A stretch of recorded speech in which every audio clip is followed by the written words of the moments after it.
This week on the Writers Detective Bureau. Going back to high school, rental cars, case closed versus open unsolved. I'm Adam Richardson, and this is the Writers Detective Bureau.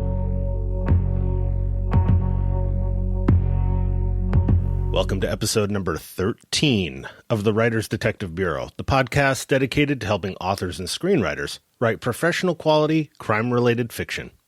Last week, I was listening to the Creative Pen podcast with Joanna Penn. I know many of you listen to her as well. And she was talking about Patreon. She said, Patreon, even if you're just giving a couple dollars a month, it makes a huge difference. Not just from the financial side, but also from the psychological side. I think patronage is one of the most powerful things that you can do to support creators that you want to continue hearing from. It's one of those ways that you can support people and encourage them to do the things that are either useful to you or just putting good stuff in the world. I thought Joanna Penn's commentary on Patreon was spot on. In fact, I'm one of her patrons. So regardless of whether you want to or you can even afford to support me on Patreon, I absolutely think you, as a creator, should look into setting up your own Patreon account. You can learn more at writersdetective.com/Patreon, Patreon. And as always, thanks to my patrons, Joan Raymond, Guy Alton, Natasha Badgema, Natalie Borelli, Joe Trent, Siobhan Pope, Leah Cutter, and Kim Hunt-Harris. They definitely deserve your support as well. You can find links to their author websites in the show notes by going to writersdetective.com/13.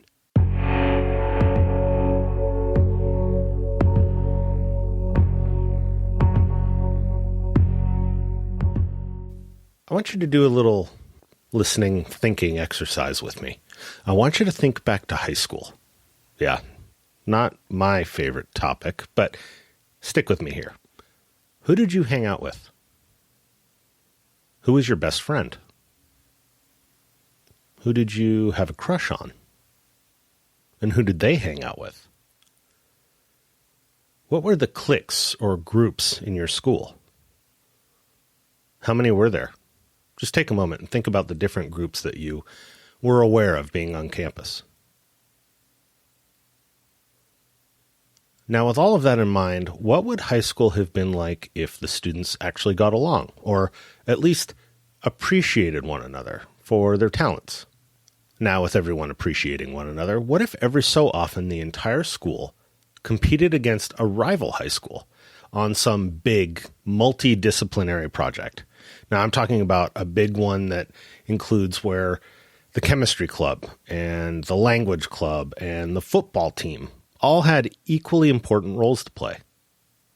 One where perhaps the swim team kicked off the entire project, but winning hinged on the drama club and the debate team. Can you visualize this?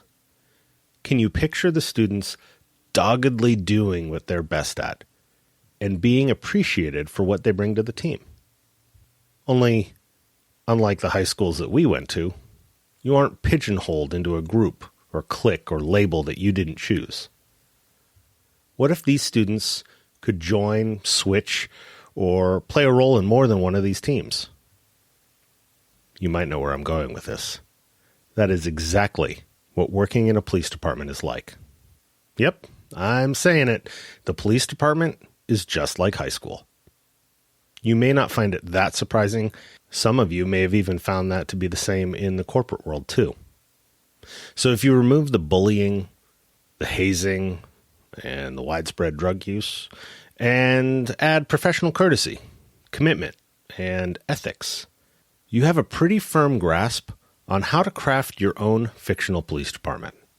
Think about it. Football team? SWAT. Chemistry and physics? CSI. Or maybe the bomb squad. How about those smokers in the back lot? Yeah, those are the narcs. School newspaper? Definitely the detectives. Student body president. Okay, let's be honest. That's the same. The brown noser trying to promote. And on a side note, if you've ever wondered what the difference was between an ass kisser and a brown noser, the answer is depth perception. But seriously, using the high school analogy for the police department may help you create characters and working relationships that will feel more three-dimensional. One of the things that many writers struggle with is 2D characters because they're all coming from the same writer. So it takes a bit of effort to craft believable characters that have depth and their own identity. One of my favorite quotes from Blake Snyder in Save the Cat, which is a must-read book, especially if you're doing screenwriting, is give the character a limp and an eye patch. Now, what that really means is give each character their own distinct identity, whether that's appearance or the way they sound, the way they talk, not just from a performance perspective, but you should be able to hear the tone and the style of each character based upon the writing, based upon the dialogue. And if you start thinking about people in your own life and people that you aren't necessarily part of your clique, start adding that to the characters that you are crafting. As for that big multidisciplinary project, that is the perfect metaphor for a homicide investigation. When it comes time to kick the door down to arrest the bad guy, that's going to be your SWAT team. Or it could be your detectives that are both tactically minded and also doing the writing, just like being on the newspaper for the school, putting together the reports from the chemistry club on the DNA. I know I'm kind of mishmashing up my metaphor here, but you kind of get the idea of how they all work together. I referenced the swim team. Well, we have dive teams. What if the dive team recovers a submerged vehicle with a crime scene in the trunk? And those debate skills are being used on the stand for testimony. And maybe even a little bit of acting from the drama club when you're in the interview room talking to the suspect, using empathy. Okay, not real sympathy, but empathy, and maybe a little bit of acting to win over some rapport and get the suspect to talk to you. When everyone is playing to their strength and doing so perfectly, that is when you get solid convictions.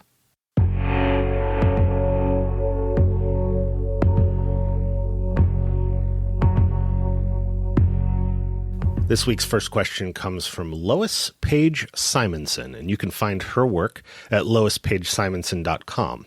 She writes, "My question is, my protagonist drives a rental car, speeds through a construction zone, is pulled over by a trooper," we call them troopers in Alaska. "What info can he obtain just by noting it's a rental car before he approaches her window? Run the plate, then call the company to verify the driver of this particular rental? I'm trying to make her life difficult so she can't find her rental contract to show the trooper. Then what happens?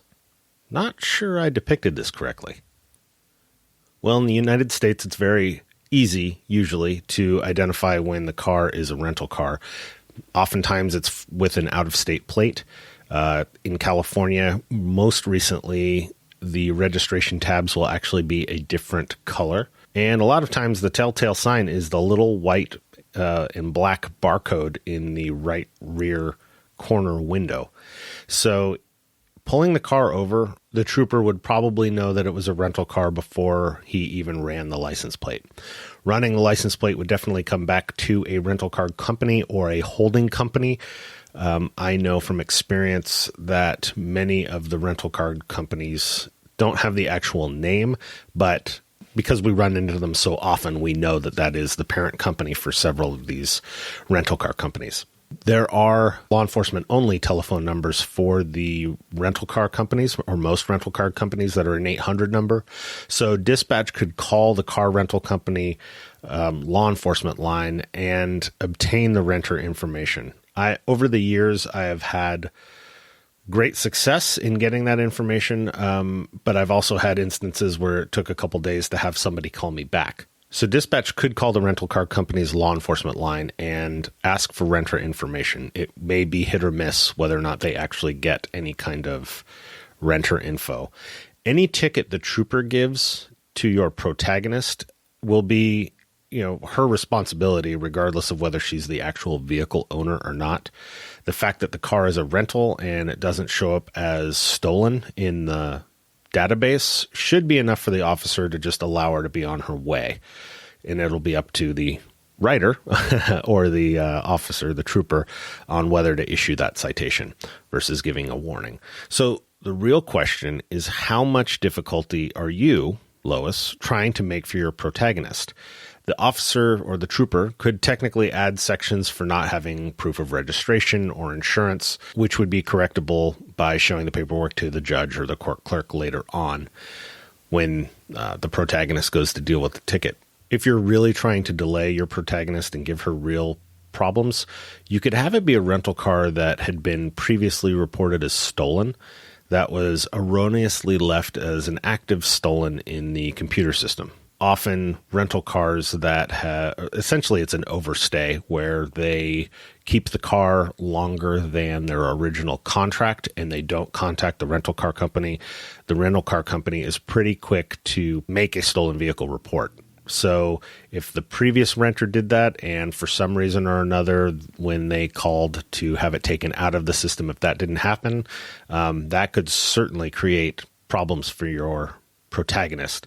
But how much trouble and why you're making life so damn hard on your protagonist is really for you to decide. But you can definitely get creative with this one.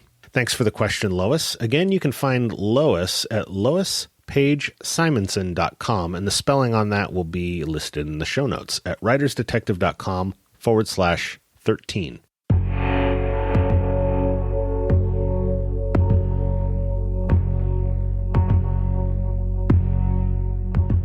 Recently in the Writers Detective Q&A Facebook group, which I will include a link to in the show notes in case you have not joined us on there, there was a discussion or a question that was posed that had to do with a case being closed and trying to get that case reopened. And rather than answering a specific question, I think it would probably prove more useful to talk about closing a case versus it being open and unsolved, and really the difference between reality with closed cases and the way that many writers or anybody outside of law enforcement perceives this. Because this is one of those Hollywood things that they make a big deal out of, when in reality, closing a case is not the big, huge nail in the coffin end of story situation that Hollywood and the trope has led us to believe.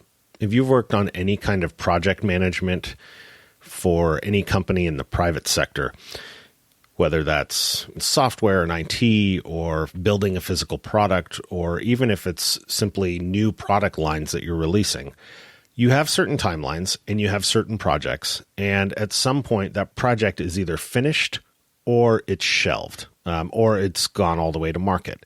So if you think of a case or an investigation in the same way, you're really, whether a case is open or closed really has to do with whether it's up on the metric board in the sense of something that we're actively tracking. So when a case is closed, it usually means that there has been a definitive answer as to what happened. So in the case of a murder, it means that the case was closed due to an arrest, or it was closed due to being turned over to another jurisdiction. So let's say it's a serial killer and it's a case that the FBI ends up taking on because it's one of several. From the local's perspective, we're no longer tracking that case because it's not something that we're actively working. So we will show it as closed because we know who's responsible. We know what happened. It's been solved. And then similarly, there are open unsolved cases. These are ones that have been open for so long that they have fallen off of the active case list. And these are the cases that go to a cold case unit to have a second or third or fifth look at.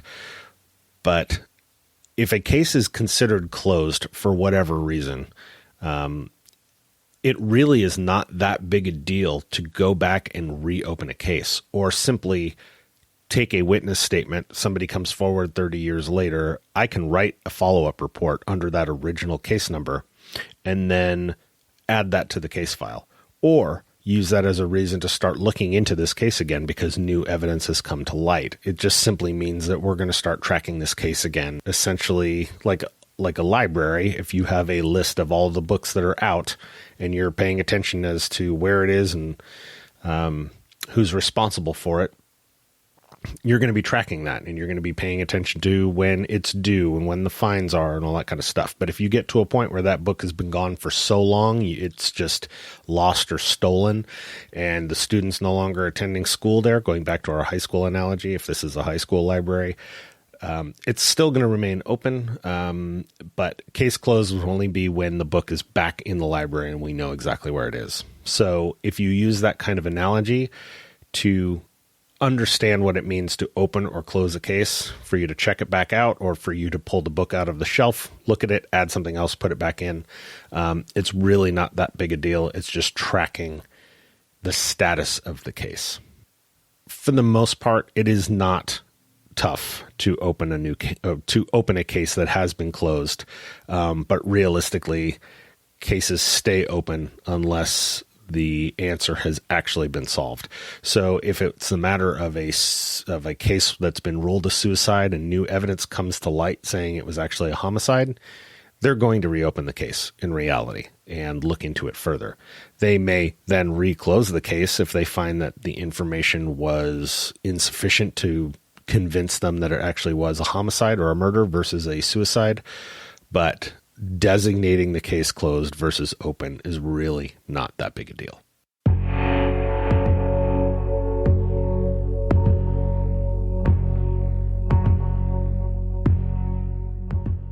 I keep talking about Convertkit because I love using their service. If you want to increase your open rate so more people read your emails and buy your books, or if you want to learn more advanced features like how to survey your email list using link triggers and tags that probably sound a little scary, but they're actually super easy and logical to use.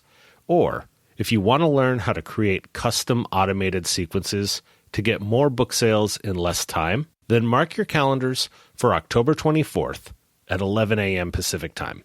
Then go to writersdetectivebureau.com/webinar to register for Convertkit's free webinar. You will learn useful tactics for using your email list to sell books, regardless of whether you sign up for Convertkit service. I hope you'll check it out. Again, it's October 24th at 11 a.m. Pacific Time, which is 2 p.m. Eastern, 7 p.m. if you're in London, England, 8 p.m. in Johannesburg, South Africa, and yikes, 5 a.m. on October 25th if you're in Melbourne, Australia. The link again is writersdetectivebureau.com/webinar to register. Thanks for listening to this episode of the Writers Detective Bureau podcast. If you enjoyed this episode, please be sure to subscribe. If you belong to a writers group, in person or online, I would love it if you'd share this podcast. This podcast is created for you. So don't be shy and submit your crime fiction questions, or just say hello at writersdetective.com/podcast. Thanks again for listening. Write well.